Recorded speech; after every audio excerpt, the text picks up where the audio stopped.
A family disappeared without a trace in a small town in Ohio. They seemed to have vanished overnight. They didn't show up at school or work. There were no farewell messages, and what they found inside their house increased the fear that something terrible had happened.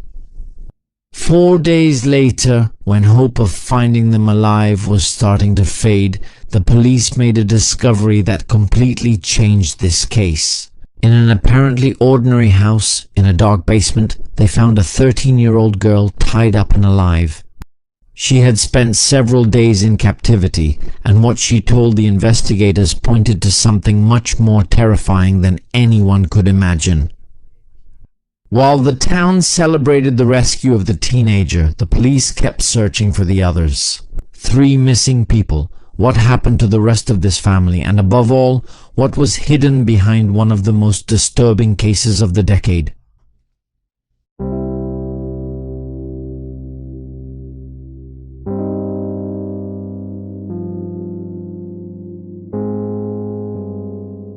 It was Wednesday, November 10, 2010 in Apple Valley, a quiet neighborhood near Mount Vernon in Knox County, Ohio. Tina Herman was supposed to start her shift at a fast food restaurant that afternoon, but she never showed up. She didn't call to let anyone know, and she didn't send any message either. For her boss, who knew her well, that didn't fit with the responsible and reliable person she had always been. The boss called the police to request a welfare check on Tina, and the officers went to the house, but no one answered the door. But the truck was parked in the driveway, and there were also lights on inside, and nothing suspicious could be heard, so they ended up leaving the place. Since Tina missed work again the next day, and they couldn't reach her, the manager decided to go to the house herself to see what was going on. From the outside, the house looked normal. The doors were closed, nothing suggested there was any danger, but she noticed that Tina's truck wasn't outside. Still worried, she climbed in through a back window, and that's when the scene changed. In the living room, in the hallway, and also in the bathroom, there were obvious bloodstains, enough to sense that something extremely violent had happened inside, so she immediately called the police. The owner of the house was nowhere to be found, nor were her 2 children, a 13-year-old teenage girl and an 11-year-old boy. The officers noticed that there was a Jeep SUV in the garage. When they checked the license plate in the system, they saw that it belonged to another woman, a 41-year-old neighbor whom the family knew often visited Tina. So they tried to contact this woman but got no response, so they declared her missing along with the Herman family. It should be mentioned that there were no classic signs of robbery, because electronic devices like televisions and computers were still there. There were no obvious valuables missing, at least.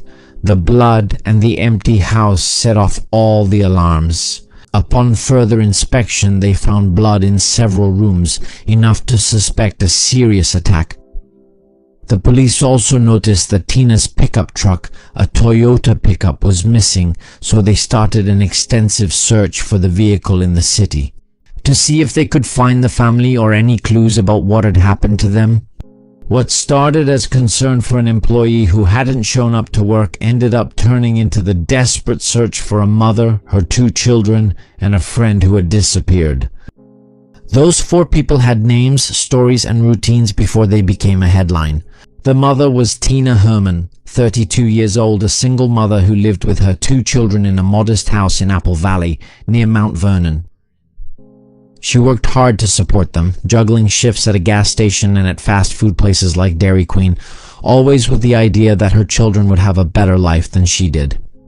Those who knew her described her as an energetic, caring, and practical woman, someone who enjoyed the simple things in life. For example, flowers, decorating the house, collecting dolphin items, spending time with her children, and also with her dog. She was a mother who, like so many others, got up early, juggled schedules, and tried to be present at every game, every homework assignment, and every birthday. Her oldest daughter was Sarah Maynard. At 13 years old, she was quiet but observant, very close to her mother, and protective of her little brother. Cody Alexander Maynard, 11 years old, was the more restless of the 2. He liked baseball and video games. The friend who was missing that day was Stephanie Sprank, 41 years old. She was Tina's best friend and neighbor. They helped each other with the kids, ran errands together, and kept each other company. People who knew her remember her as a woman who was always smiling, with a strong character and a great sense of humor. For the rest of the world, the case would later be named after the killer. For the people of Mount Vernon, however, the story always began with them, with Tina, with Sarah, with Cody, and with Stephanie. With a family that disappeared from their own home, and a friend who was there in the wrong place at the wrong time.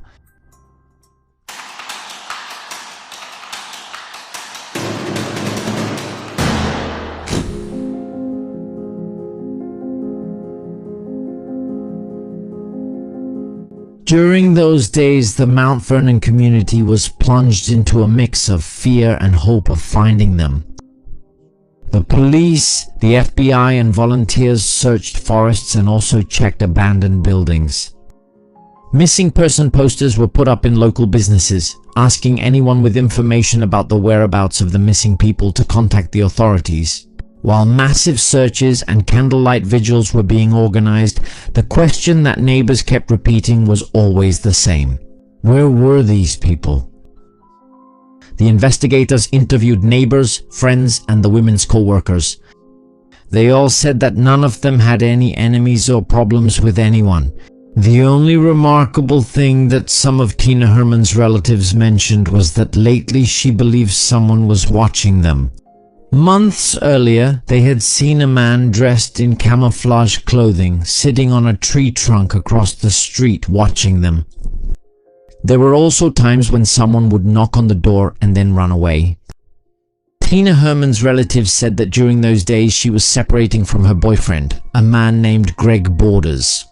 So he was one of the first suspects in the disappearance case. He took part in all the searches that were carried out and seemed very worried.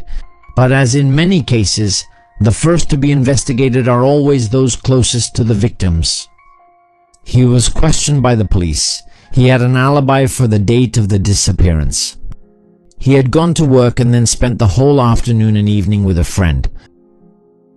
They checked his alibis and reviewed his cell phone locations that day, and everything matched up. He hadn't been at Tina's house. Days later, Tina's Toyota truck was found abandoned near the Kenyon College campus, several kilometers from her house. There was no one inside, but the place where it was parked heightened the sense that something was very wrong. It wasn't a place she usually went to, nor a logical stop in her routine. After the discovery of the blood-stained house and the abandoned truck, the investigation became a race against time. The initial hypothesis was broad. It could have been a kidnapping, or it could have been some kind of violence at the hands of her ex-partner, or even an attack by someone she knew, or by a stranger. The only clear thing was that in Tina's house there was so much blood that the officers knew no one could have left there on their own without medical help. Until finally, a piece of evidence was found that would change the course of the case. In Tina's house, they found something that at the time seemed like just another detail, a Walmart bag. And inside it, there was a package of large trash bags and a tarp.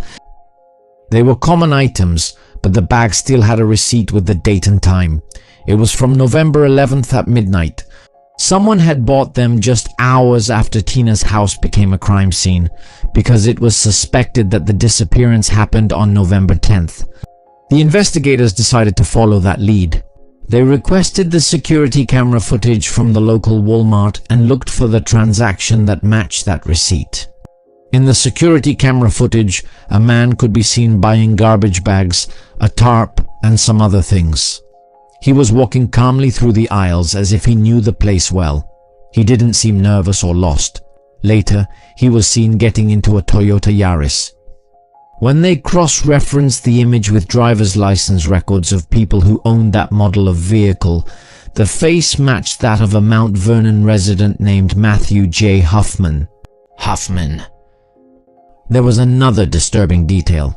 Days earlier, police had stopped Hoffman near where Tina's truck would later be found in the Kenyon College area. They let him go after asking why he was there. With the Walmart receipt, the security footage, and that previous incident, he stopped being just any name and became the top person of interest.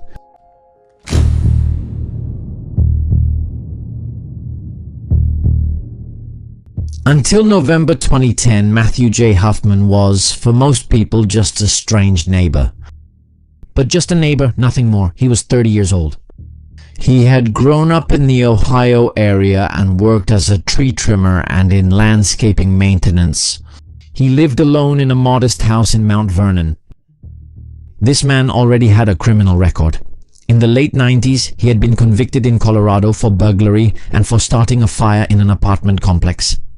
This earned him several years in prison. After serving his sentence, he returned to Ohio, and he tried to rebuild his life with manual labor jobs, always close to trees, parks, and forests.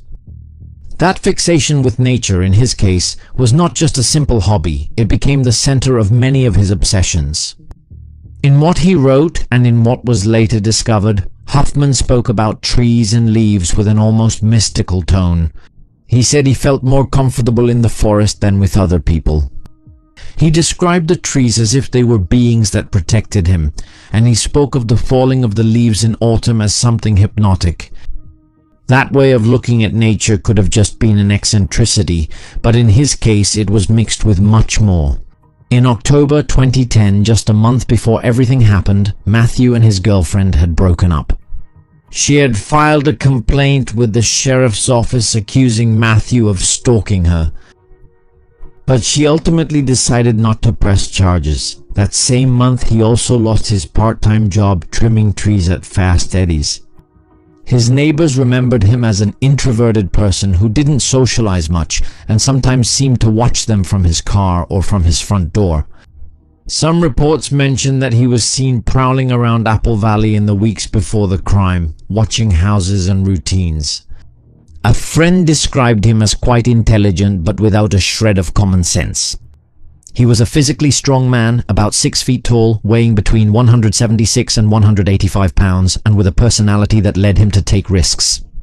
He was the kind of guy who would catch a squirrel, clean it, fry it, and eat it. Everything pointed to a man who already had serious problems, with a history of violent crimes and a strange fixation with trees. And he ended up channeling that obsession through the leaves in the most macabre way possible. The police found no connection between Matthew and the missing victims, but with his record, with what was found in Tina's house and the evidence pointing to Matthew, it was necessary to find him.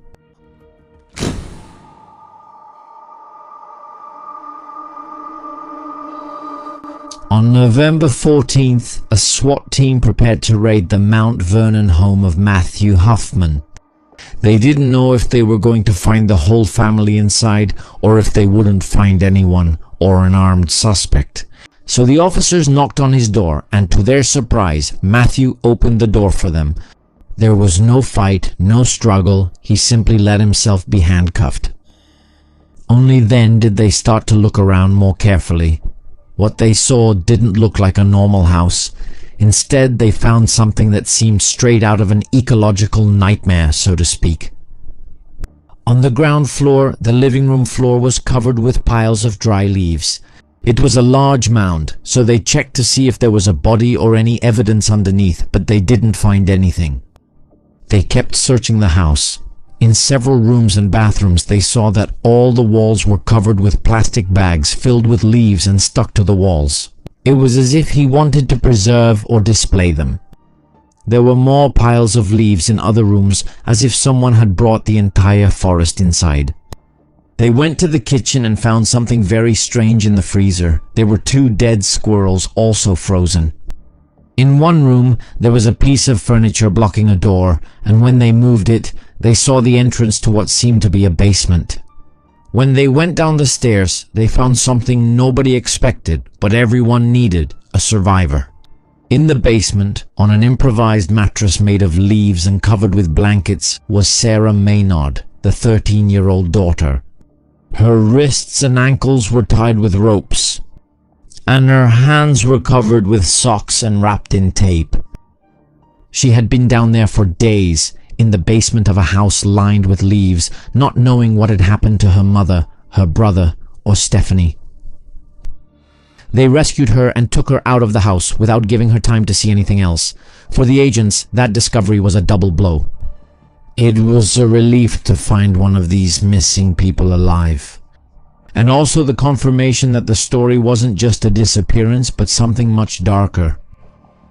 Sarah was taken to the hospital in good physical condition, all things considered, while Hoffman was detained, first accused of kidnapping, and became the key to answering the remaining question: where were the others?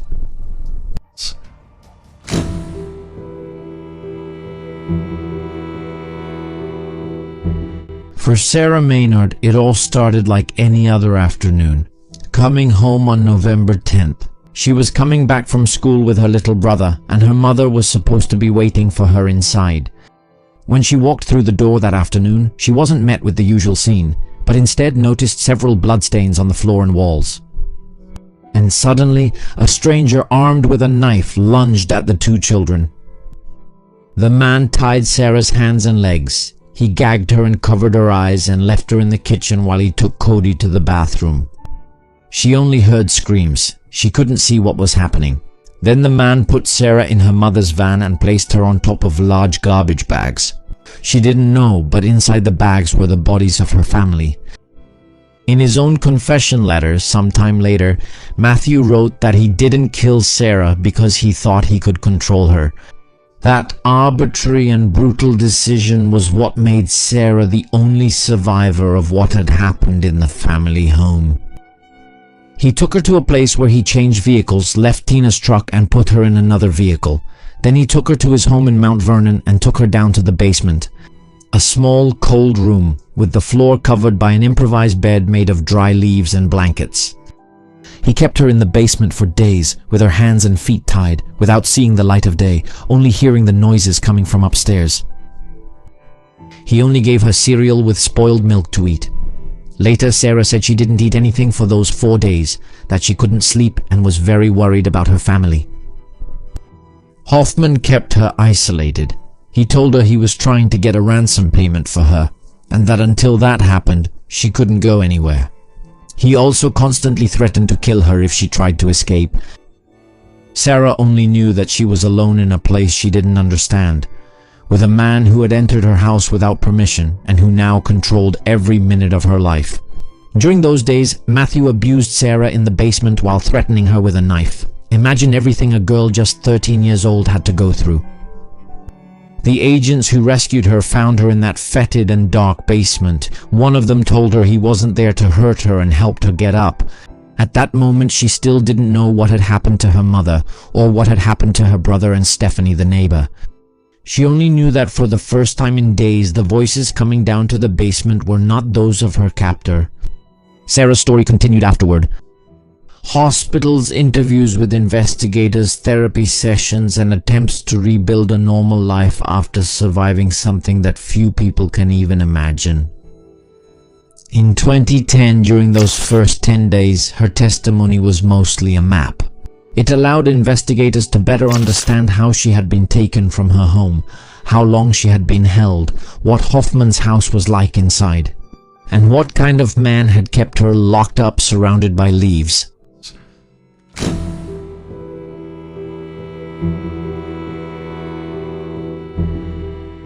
When they rescued Sarah from that leaf-filled basement, the case took a turn, but it wasn't closed.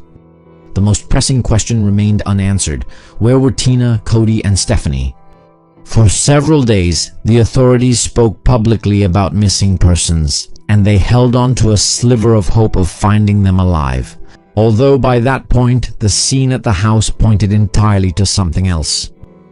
Matthew Hoffman, who was arrested for Sarah's kidnapping, at first refused to cooperate. During interrogations, he would simply sit in silence for hours, not answering any questions. The officers still had a little hope that he would tell them where the missing people were. And maybe they could still find them alive, being held somewhere else, until finally they managed to get him to say something. At one point, he spoke with one of the detectives, and he said that he dreamed about the location of the bodies, that he could show them the place. only if he promised to kill him as soon as they arrived at the place. Obviously, the officer refused. And that's when the agents lost hope of finding them alive. All that was left was to find where the bodies were so the family could have closure. But Matthew didn't want to cooperate or say where the bodies were. That situation changed when the prosecution and the lawyers started negotiating. The victim's family didn't want a long trial or the possibility of a death sentence being debated for years. They wanted to know where the bodies were and be able to bury them, to put an end to this whole situation. In exchange for taking the death penalty off the table, Hoffman agreed to something crucial. He would say exactly where he had left the remains of the 3 people he had killed. On November 18, 2010, guided by the information that Matthew gave, investigators from the sheriff's office and the FBI in Ohio went into a wooded area of the Kokosing Nature Preserve near Fredericktown. They weren't looking for a traditional grave or an improvised pit. They had a very specific clue: a tall, hollow tree in the middle of the woods and a drawn map showing how to find that tree. At first glance, it was a thick trunk about 18 meters tall with nothing around it that screamed crime. The dogs didn't alert to it right away because the bark was too thick. But when the officers got closer and looked more carefully, they saw that the inside was hollowed out and that someone had worked there. They started cutting the trunk at a certain height. What appeared inside confirmed the worst-case scenario. Inside the trunk there were 7 garbage bags with the remains of the 3 missing people and also the body of the family's dog. Preliminary autopsies revealed that all 3 had been stabbed multiple times in the chest and back, and then dismembered before being put into bags and inside the trunk. In his written confession, Hoffman talked about how he had processed the bodies, using almost cold language, and how he had chosen the tree to hide them. A forensic psychologist said it reminded him of how some animals hide their prey after hunting, and that Hoffman showed symptoms of schizophrenia. For the prosecution and the experts, that mixed his obsession with trees with a way of completely depersonalizing his victims, reducing them to something he could store. In the forest, far from prying eyes, the image of that hollow tree in the peaceful nature of Ohio, with 3 bodies inside, became the most macabre symbol of this case. Giving rise to the nickname many would come to know the perpetrator by the Leaf Killer, the man who hid his victims in a tree.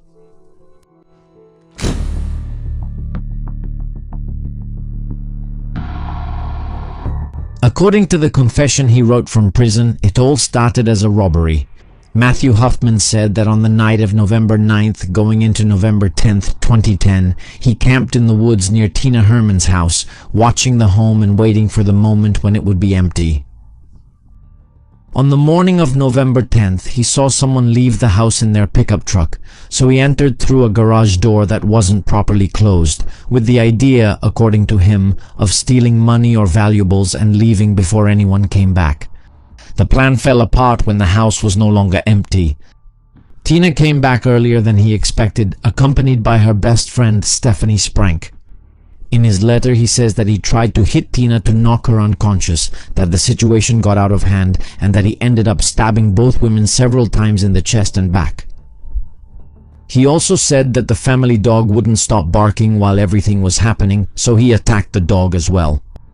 Afterwards, he decided that he had to get rid of the bodies and set the house on fire so there would be no evidence. But while he was planning this, the door to the house opened again. This time it was the kids, Sarah, who was 13, and Cody, who was 11, coming back from school. Hoffman wrote that he attacked them as soon as they crossed the threshold. He stabbed Cody right there. Sarah ran to her room. There he subdued her, tied her up, and decided not to kill her. With 3 bodies in the house and a girl tied up, the next step was to cover up whatever he could and load the bodies into Tina's vehicle.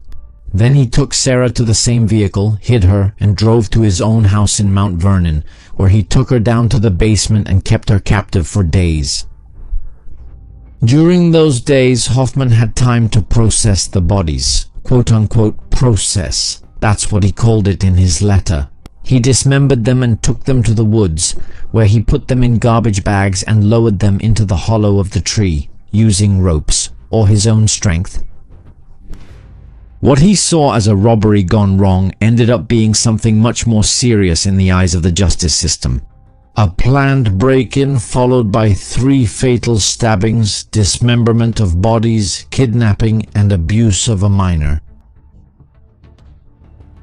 Plus all the effort afterward to hide what he had done inside a tree.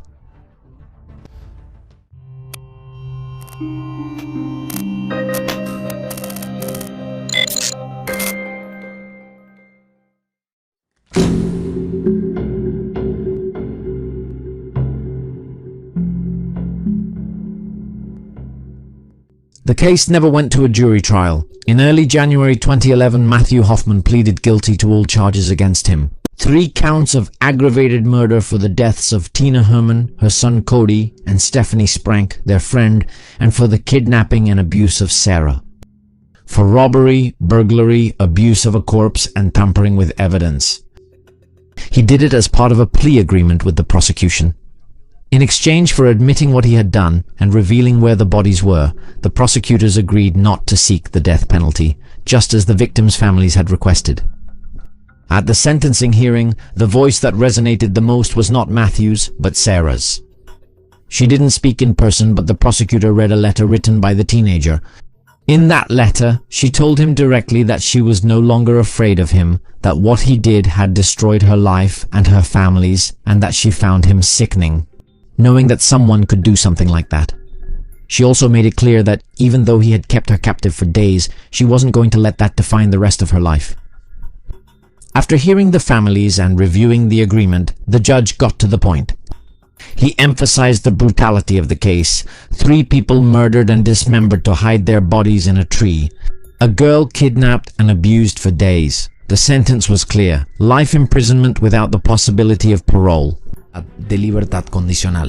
In total, he received several life sentences to be served consecutively, which in practice means he will never get out of prison. Today, according to records from the Ohio prison system, Matthew Hoffman remains in a state prison serving that life sentence. The real motivation behind everything Matthew did was never determined. According to him, it was a robbery that got out of hand, but for the investigators, that was just an excuse. They suspect that he had been watching the family for a while and that everything might have been planned. When the case left the courts, Sarah was just beginning to rebuild her life. In the months following the rescue, Sarah moved with her father and his family to another city. She started at a new school and tried to build a routine where not everything revolved around what had happened to her in that basement. In interviews she gave when she was still a teenager, Sarah said that she stayed alive by obeying everything Hoffman ordered her to do, hoping that she would be found, and later choosing not to stay trapped in those 4 days. She said that many people asked her about the details, but her way of moving forward was not to think about it all the time, to focus on the present and on what she wanted for her future. For the community of Mount Vernon and Apple Valley, the case left deep scars. Over the years, the vigils turned into plaques, into memories on social media, and into anniversaries where Tina, Cody, and Stephanie are remembered for who they were in life, not just for the place where their remains were found.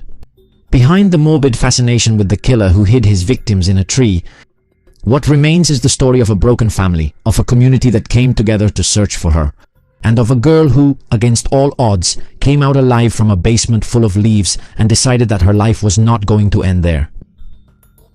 We have to keep in mind that everything was solved thanks to the detectives finding that Walmart bag with the purchase receipt. Because if they hadn't found this, we don't know if they would have discovered the killer or found Sarah alive. That's it for today's case. I look forward to your comments down below, and I'll see you again in the next story.